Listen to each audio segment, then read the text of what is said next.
Hi there, this is Justin Krane, Certified Financial Planner Professional and founder of Krane Financial Solutions. Welcome to Money You Got This. So how can you really live? How? By uniting your business money, your personal money with your life and your business. Word up.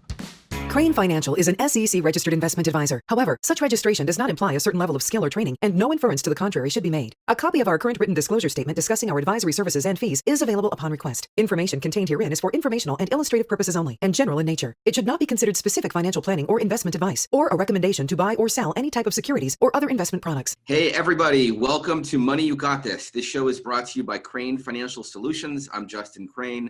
I'm a Certified Financial Planner Professional, and I offer investment management services and act as a fractional CFO to business owners. It's time to merge your money with your life. I'm psyched you're listening to the show. I want to give you this free report, 3 things multimillionaires do to grow their wealth. Just go to coolmoneyshow.com to grab it. That's coolmoneyshow.com to grab it. Thanks. Today, I'm excited to have someone who I know for a long time, who I randomly saw on some blog post and reached out to him and connected, and we've had a great relationship, and you have so much to learn from him. His name is Dove Gordon. Welcome, Dove. Thanks for having me. I did not remember that. Yes, we're actually going to talk about that. So what Dove does is he helps coaches, consultants. At least one of us knows what we're going to talk about. That's right. So Dove helps coaches, consultants, and entrepreneurs get a consistent flow of clients. And the reason why I found Dove on this article is he wrote this blog post on something having to do with triangulation, and that caught my eye. And I was like, wow, what is triangulation all about? And he gave this example of, like, one business owner working with another business owner who serves a common customer, where they could kind of connect and form some sort of deal, and everyone wins. And I thought that was like so simple, elegant, and cool. So I reached out to him, and the rest is history. Do you remember that article? Not really. No, that is. I vaguely remember writing something about it. I mean, I learned the concept from Jay Abraham years and years ago. That's where I first heard the concept of triangulation. So it's something that it's so simple, but it's hardly done or rarely done. Well, actually, that's, I think, what's really cool about how you work and what you do. So first off, let's just talk about this theme that you call yourself the Alchemist Entrepreneur. I just read the book over the summer. So what is the Alchemist Entrepreneur all about? Which book? The Alchemist by Paulo Coelho? Yes. Yeah, great book. So I don't know how many people read it, 10 million, 20 million. I read that book, and I started, beforehand I hadn't really thought about the alchemists of old, the Middle Ages.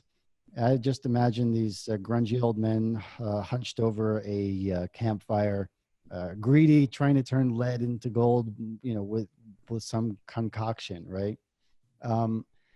But reading through the book, I saw something there that I don't know if anybody else saw or picked up on, or my own little observation. And I came to realize that they probably weren't these, just delusional nut jobs, I imagine. But what they're probably trying to do is they probably realize that if we can get to the underlying structure of this lead, we can turn it into something more valuable, gold, right?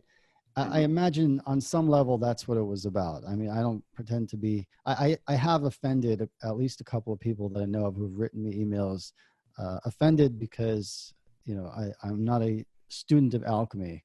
And I'm not. I just think it's a fantastic way of looking at the world.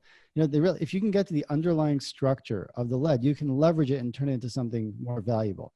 And today, with all of our modern technology, we can see the underlying structure of lead in a way they probably couldn't even imagine.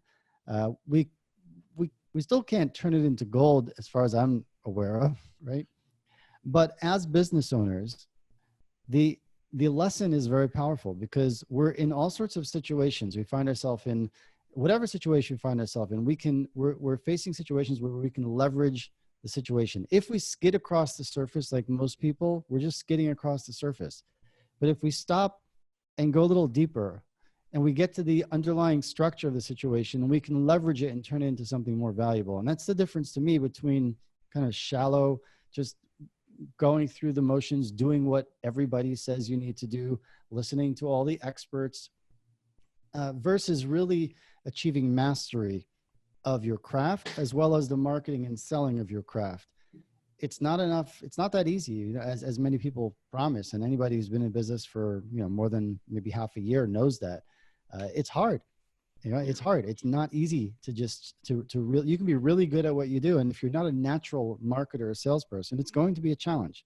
Sure. So, by really, what I've aimed for is to really uncover what are the few things that make a big difference. Why? Because I'm going beyond the surface. I'm going deeper to understand when things work, why do they work? When they fail, why do they fail?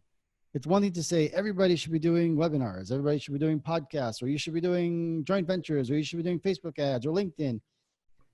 There's a line around the block of these method-specific experts. Everybody's saying you got to do this, you got to do that. The question I think that we really need to ask is, okay, each of these could work and each of these could fail. We've all noticed that. We've seen it with our own experiences, or we've seen it with others. The better question is, when it works, why does it work? When it fails, why does it fail? Because that gives me the deeper understanding that enables me then to figure out, okay, if that's the common theme, that's the underlying structure of the situation, now I could create a simple, repeatable marketing and selling system that works for me. And everybody's going to have to come up with their own thing. There is no such thing as a perfect copy of some perfect business idea. Yeah. Well, I want to go a little bit deeper on this mastery concept, because you talk about mastering your own skill and then mastering the art of communicating it through marketing and whatnot. And you use this term that I've heard a lot, and I think it's a good one. It's called a framework. I know you know that term, but why? Well, first of all, what is it? And how do you use that with your clients? And why should business owners use frameworks? Okay. To me, a framework is just a way of looking at something, right? And we can have 2 of us, 10 of us, we can all be looking at the very same situation and we can see it differently. We'll notice different things. I'll notice certain things that stand out for me. You'll notice certain things that stand out for you, and so on. And they're not necessarily equal, because based on what you see, that determines your decisions. That determines what you decide to do, and that determines your actions and what you end up doing. And of course, that determines to a great degree your results, right? The person who's ready to make 100 phone calls, without worrying about being hung up on or upsetting people, is definitely going to discover more opportunities than the person who is not willing to pick up the phone for whatever reason, right? So the more you do, the harder you work, the luckier you get, as somebody said, right? The harder I work, the luckier I get. I don't remember who that was. Probably more than one person. So, you have different people looking at a situation. Well, how do we know if the way we're looking at a certain situation is optimal, or at least, 80, 90% will get us 80, 90% of what we want?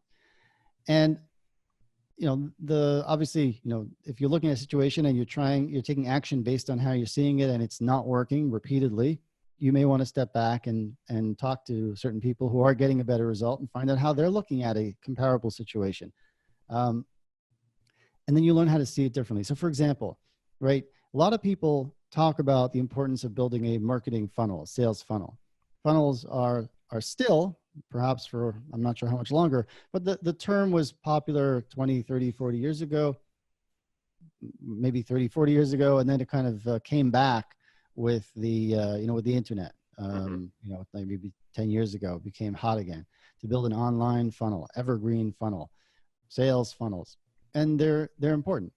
But you ask most people, you say, well, what's the purpose of your marketing funnel? What's it? Because every system, and that's what it is, it's a system, has a job to do. And usually I get answers along the lines of, the purpose is to get clients, to close deals, to fill my pipeline and make sales happen. That's a very superficial, shallow framework or understanding of the situation, in my view, because it doesn't help you know what to do next, right? But if, like I said before, if instead of asking, okay, I need a framework. I need a pipeline. Why? Because I need to fill my, I need to fill it with leads and close deals. If instead we say, well, the purpose of your marketing and selling system is to help your ideal client answer yes to the only 3 questions that are ever really on their mind, that helps you know exactly what to do next. Now I'm gonna have to explain that. Okay, I'll give a little bit of explanation. Okay. Right? In my view, in order for your ideal client to go from perfect stranger, never heard of you, to where they're happily handing over a nice compensation, nice fee for whatever it is you're doing for them, they need to answer yes to 3 questions. And it has to be in order. What are those 3 questions? I'm going to tell you. Question number 1. By the way, is this the elegant sales conversation that you call it? There's some overlap, but we can talk about that if you want. Okay. All right. So the first question that they ask themselves when they come across you, it doesn't matter where they come across you. The first question they ask is, should I pay attention? Is it interesting? It could be a Facebook ad. It could be that you're a guest on some amazing podcast and people, they'll see the title of it and their brain is going, should I pay attention? Is it interesting? And then if it is, then they click and they listen. But they're constantly wondering, should I pay attention? Is it interesting? Right? If their brain answers, yes, I should pay attention, this is interesting, then instantly they have a second question, which is, hey, you got me interested, but who are you? What are you all about? Can I trust you? So it's all some version of, can I trust you? And if they conclude, yeah, wow, you got me interested. I see I can trust you. Then they have a third question, which is what you recommend right for me? Yeah. Is what you recommend right for me? And if the answer is yes, congratulations, now you have a new client. Everything you're going to do in terms of marketing or sales is going to fit underneath one of those, one or more of those 3 questions. So if my framework for a marketing funnel, for a marketing system is, well, I need to put a landing page, and I need an email sequence, and I need a webinar or an evergreen webinar. I need to put these things in place so that I have a funnel. Then I'm focused on putting the pieces in place. And now I say, okay, I need some good copy. So I might find some tips here or there, write certain things and so on. But I'm not going about this with the confidence that you have from a deep understanding of what am I really trying to accomplish. But if I understand that, well, what am I trying to do with the landing page? What am I trying to do on the confirmation page? What am I trying to do with the emails? What am I trying to do with the webinar? What am I trying to do with a phone call, with a voicemail? And I recognize that those various pieces, they all need to fit into this kind of master framework of leading my ideal clients to answer yes to one or more of these 3 questions. I suddenly have a deeper understanding of what I'm trying to do. And I realize that, well, if the first question they need to answer is, should I pay attention? Is it interesting? Then I need a landing page that leads them to answer, well, yeah, that is interesting. Okay. And so, and so on and so forth. That leads us to another framework, right? And the framework really just kind of the way I heard it explained years ago. One of the things I heard is kind of a frame helps you focus. It really shows you pay attention to what's inside the frame, and you can ignore things on the outside. It highlights certain aspects, right? So here's another little framework, right? What should we talk about? How do I know what's going to get the attention and interest of my ideal clients? Well, I mean, it's almost endless what we could talk about, right? So I've observed that there are really only 2 things that anybody's interested in.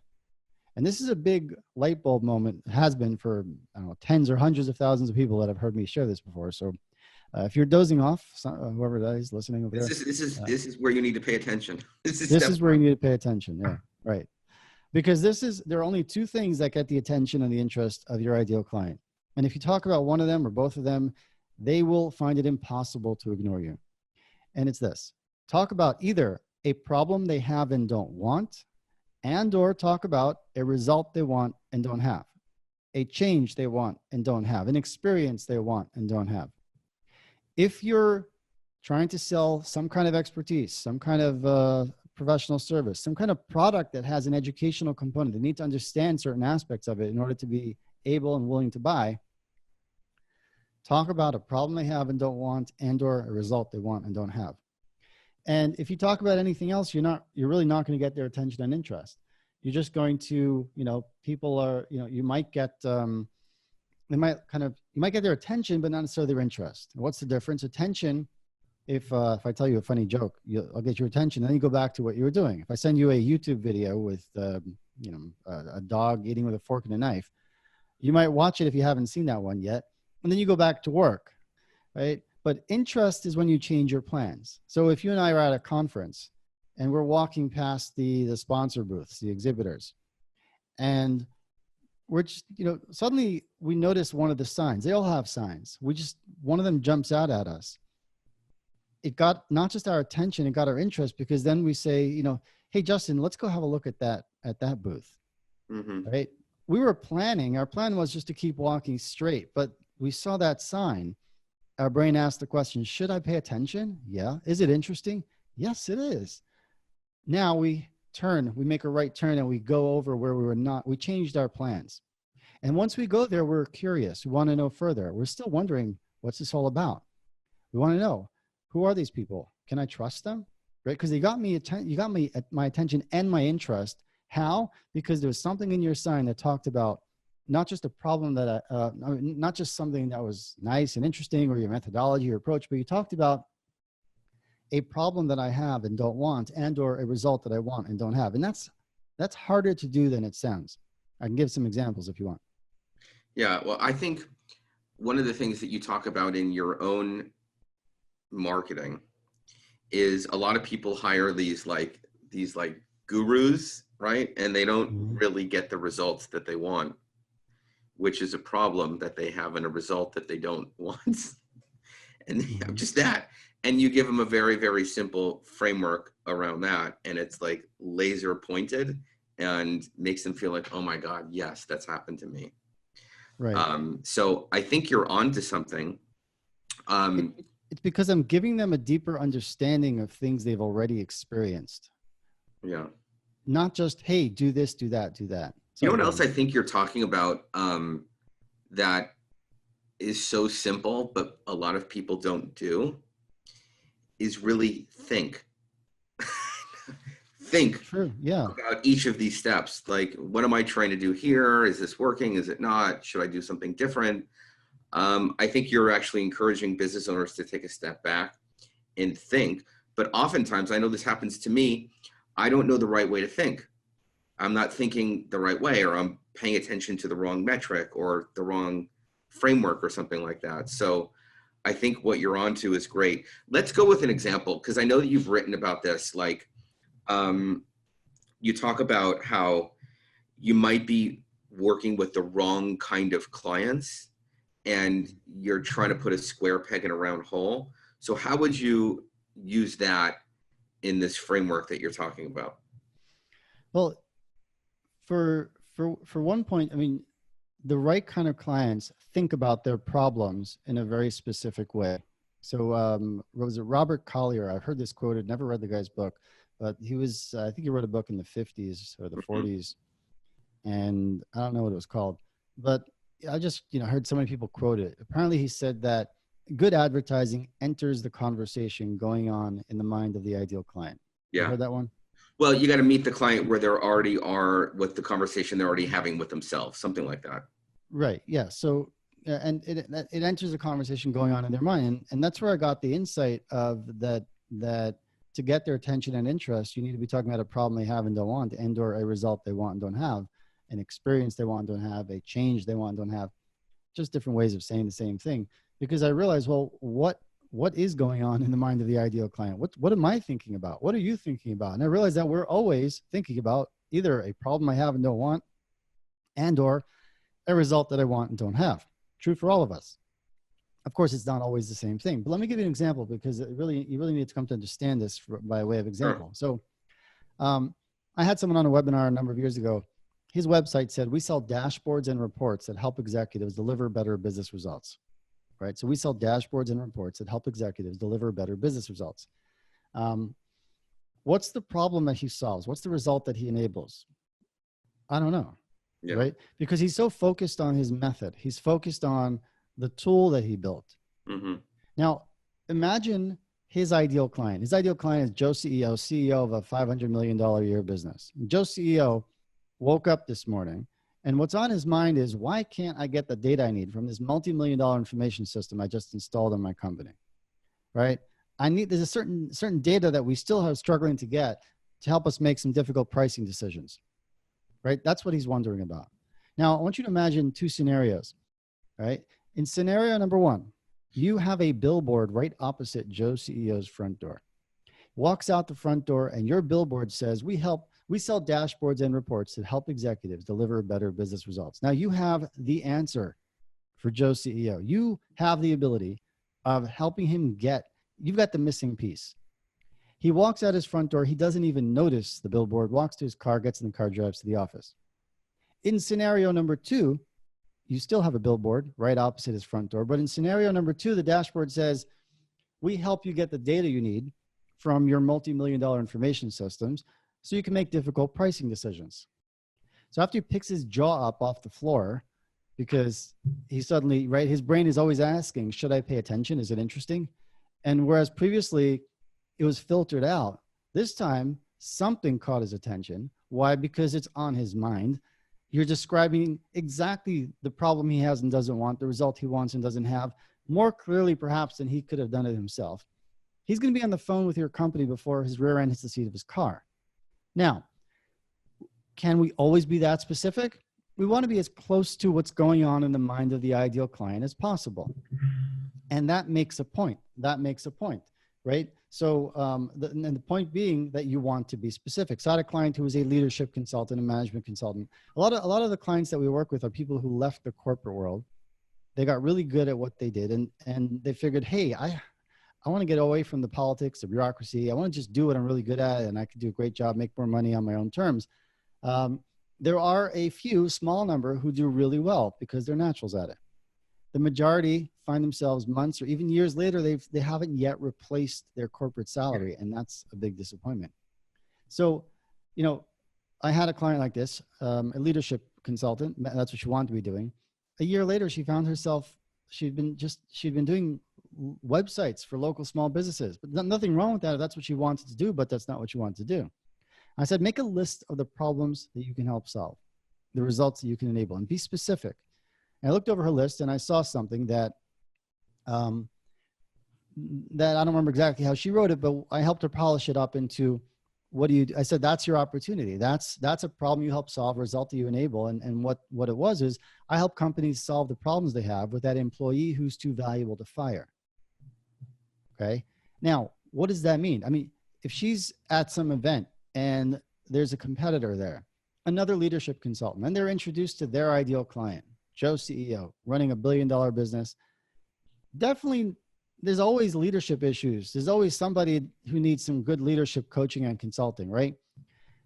And, Joe's being polite, turns to the first one and says, what do you do? And she says, well, I'm a leadership consultant. And Joe CEO thinks to himself, yeah, we cycle through several like you, because she sounds like everybody else. And then turns to my client and says, well, and what do you do? Without much of an expectation at this point, right? And my client says, well, I help companies solve the problems they have with that employee who's too valuable to fire. And he stops in his track and he does a double take and he thinks to himself, well, I never heard anybody describe it like that. You get it. You understand it. All of our, not all, but our employees are really too valuable to fire. By the time we bring them out, we don't want to fire them unless we have to. We'd like to fix things, like to make things work, right? And he's going to have a hard time resisting the next question. Well, tell me, what do you mean? How does that work? Because he wants to know, how did you arrive at a point of such clarity? And we talk about the need to differentiate ourselves. We talk about the need to distinguish ourselves. We're always looking to stand out.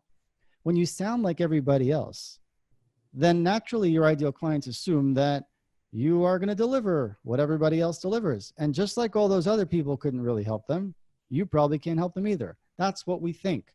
As buyers, as customers, as potential clients, that's what we think about you. But in this case, we're wrong, because you are the one who I've been looking for. I just need you to talk about what you do in a way that connects, in a way that meets me where I am in my own mind. And the way you do that is by talking about a problem I have and don't want, a result I want and don't have, at the level that I could recognize it. And that means that's the level of how I'm thinking about it in my own mind. Go on. I love it. This is, I think, where we got people listening right now. They're engaged. They know that they can trust you and you're relevant. I think now what's going on in their mind is the problem of, or the result that they want. How do I actually do this? How do I actually go through and implement this? So here's my question to you. If I'm in business, how do I find out what my clients' problems are, or and what they are? Or if I think I know what they are, how do I validate it? So that's one question. And then the second question is, should I be marketing and speaking to my client that might have 3 problems? Like, let's say that I have 500 clients and I've narrowed it down to 3 problems. Do I make my messaging and communications around each of those 3? Do I just pick one and go a mile deep on that? So the first question is, how do I really find out or validate what my prospects or clients' problems are? And then which ones do I pick? Okay. So if you've been working with clients for any period of time, you do on some level know what their problems are. You know the problem they have and don't want, the results they want and don't have. And you can probably tell me several of them. The thing is that it all sounds very simple when I'm talking about it. And that's because I really mastered this, right? I'm really good at this. I just pulled up from yesterday working with one of my clients in a UA Force to be Reckoned With program, which is one of the things we do. And she also is a kind of leadership coach and consultant. I'm sharing this brand new message that I helped her develop. We co-developed it. It's a process that we each contributed to. And she's in Silicon Valley. And she said, now going forward, what she's going to be talking about is, what does she do? I help rising executives and founders who are technically brilliant and admired, but not for their leadership style. Right? Mm-hmm. Now, I didn't think that up pull these off the shelf. It's a collaborative process. She needs to bring who she is and what she observes, and I'm bringing my real mastery of this, and together we craft something. So I help founders who are technically, because you could drop the rising executives, you could drop the founders, depending on who she's talking to, which addresses another point. I'll point it out. I help founders who are technically brilliant and admired, but not yet for their leadership style. I mean, that's very different from saying I coach founders on leadership, right? You sound like everybody else. But when you have the message that meets them where they are, now it's very clear who your ideal client is, which was something that you raised earlier. Right? We talked, I don't remember precisely how you asked me the question, but it had to do with, going after ideal client, yeah, right? The ideal client is going to hear that and think, that's me, right? If you frame the problem, the problem they have, don't want, result that they want, don't have, into what we call this a simple, compelling, head-turning message. When you frame it that way, then you're meeting them where they are, you're speaking aloud what they're thinking to themselves, but you're articulating it usually even more clearly than they are. And they think, wow, you get me. Yeah. Okay. So that's how you do it. It's a combination of like, you do have to become aware of it. It's a listening exercise. It's an exercise in recognition. It's an exercise in getting yourself out of the standard advice that we usually get about how to craft a message. It's usually the standard advice is, I do this for those people. But it's missing the depth of understanding that I've shared already, right? I help leaders build good teams or whatever. I mean, whatever there's always some. Then the question is focus. So do you think, because I think you wrote about this or you've talked about it, like why people don't hit their potential, like this marketing person that you're helping, is because their messaging isn't right for what they do? Well, I mean, I think we're all facing multiple challenges, some inside of ourselves in our own heads, and others outside, external obstacles and barriers. So if you think about why we don't hit our potential, that's a broader question that includes marketing and sales skills, in my opinion. It includes other things as well.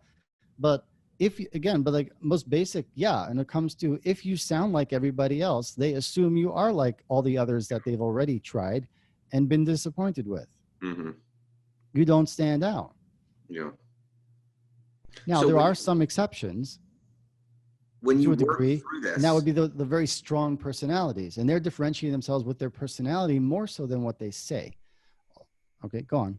so when you're working through this with your clients to make sure that they don't sound like everyone else, I know that you've talked about the fact that something inside them has to change so that they can be either a better version of themselves, different or whatever, because maybe they're resisting something.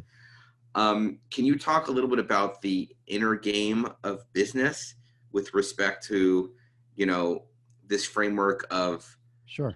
closing more deals and solving problems and all that? Well, here's my kind of master framework for the inner game, right? And it also, there's the way I see it, there are three things that you and I and everybody, we all need to keep in mind, really three key things at any given time. And that is, number one, what are we trying to create? What does that future that we want look like? We really have to have a vision, an image of the business that we want in front of us, right? Mm-hmm. And that itself is something that many people don't really put time into, because we're so, many people, not everybody, but and it's something I work on. I have to work on it. I don't have it naturally. I don't have anything naturally, really, I guess. I've got to put in a lot of work on everything. So we tend to worry. We tend to think about all the things we don't want rather than the things we do want. And if 90, 95, 98, 99% of your day is imagining the worst case scenarios, then you're not getting this first piece right.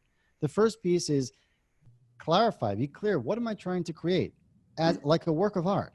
Sure. Right? What does that look like? If I was chiseling a statue, right? Michelangelo did David? Yep. Right. So he had to have in mind what he was doing, right? As he famously said, he's had this image of David, the statue, and he just chipped away all the rock that wasn't David, right? Mm-hmm. So it's the same idea. Like, what does that look like? The second thing is, now you have this image in your mind of what does it look like when the business is running the way you want it to.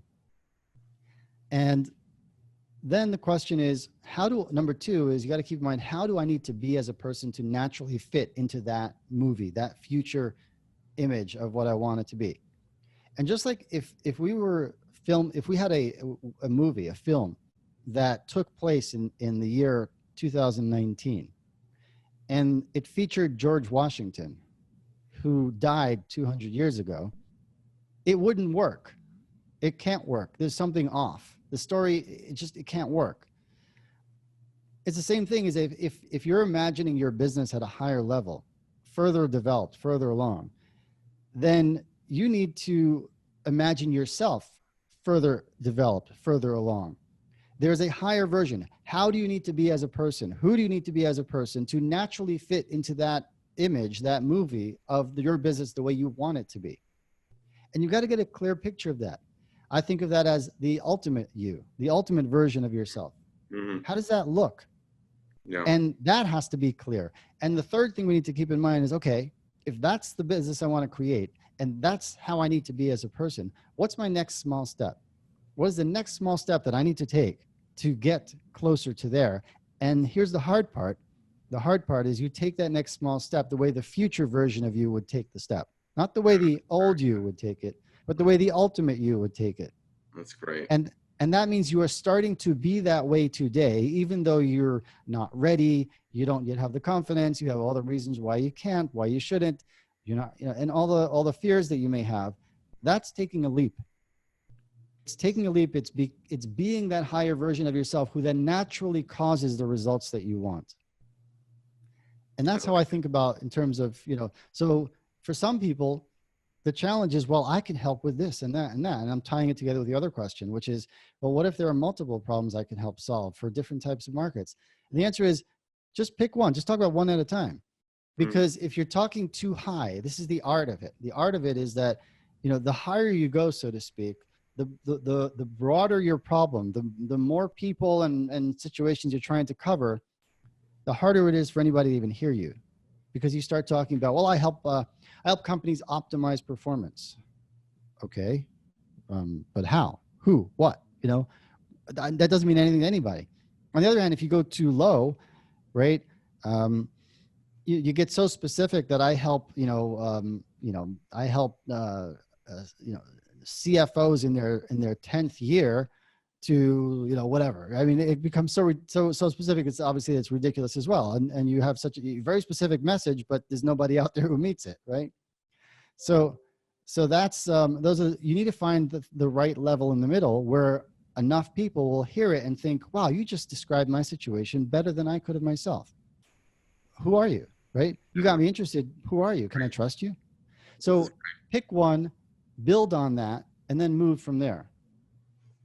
And then do that the way the future version of you would do it. Because many people, the old version is afraid to pick one, because they think, well, what if I'm talking about this problem and then people won't realize I can help them with that? It's a simple thing. It's a silly thing, really. But we all have to get over it. I had to get over it. I wasted at least 2 years, if not longer, with that silly fear. Take the leap. We take the leap because you recognize that the future version of you will show up and take that leap. Oh, I love it. That's great. So I want my people to get more of you. I don't, whatever. So hit us with either your website, where people can go, the next step that they could take in their future version of themselves to get to where they want to go. Well, first, thank you. Thanks for having me. It's a great conversation. Sure. Although I guess I was the guest, so I'm allowed to do most of the talking, right? So but for 5 years, I sold something which I call my manual, how to systematically and consistently attract first-rate clients. It includes a number of different frameworks, and that's including what we talked about and more, and including a simple framework for the sales conversation and other things. So it's, again, we sold this for 5 years for $97, and I want to give it away to your listeners for free. And they can get that at dovgordon.net. That's dovgordon.net/Krane, Krane.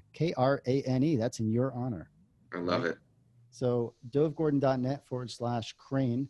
I think so. I'm just checking. Yes, that's correct. And again, we sold this for $97 for 5 years. I'll just be very open. Why am I giving it away for free? Because I was getting emails from clients, people who'd buy it, rather, customers, and some of them would then become clients and say, hey, this is really good. This is like there's zero fluff. I wrote this to sell. I did not write this to give it away. There is zero fluff in this. Really simple, clear, very clear understanding, like thinking, and then next steps. And we had some people come and say, this is really good. I understand it really well, what I've been learning from other people. Now I really understand it, but help me implement it. Help me do it. Yeah. And and I realized, well, okay, if we do give this away, then we'll reach more people and it'll be win-win-win. Right. Awesome. So that's at dovgordon.net/Krane, Krane. Thank you so much for coming on. It was great to have you. I probably have another gazillion questions. We'll have to have you on with another theme, but it was good to have you on. Thanks again. Thanks for having me. Always good to talk to you. Have a question? Want to get in touch with us? Need some help and advice with your finances? Just go to coolmoneyshow.com and reach out to us. That's coolmoneyshow.com. Krane Financial Solutions is an SEC-registered investment advisor. However, such registration does not imply a certain level of skill or training, and no inference to the contrary should be made. A copy of our current written disclosure statement discussing our advisory services and fees is available upon request. Information contained herein is for informational and illustrative purposes only and general in nature. It should not be considered specific financial planning or investment advice, or a recommendation to buy or sell any type of securities or other investment products. No investment decision should be made based solely on any information provided herein. We do not provide legal, accounting, or tax services. We recommend that all investors seek out the services of competent professionals in any of the aforementioned areas. Certain information provided has been obtained from third-party sources that we believe reliable. However, it's not been independently verified and is not guaranteed.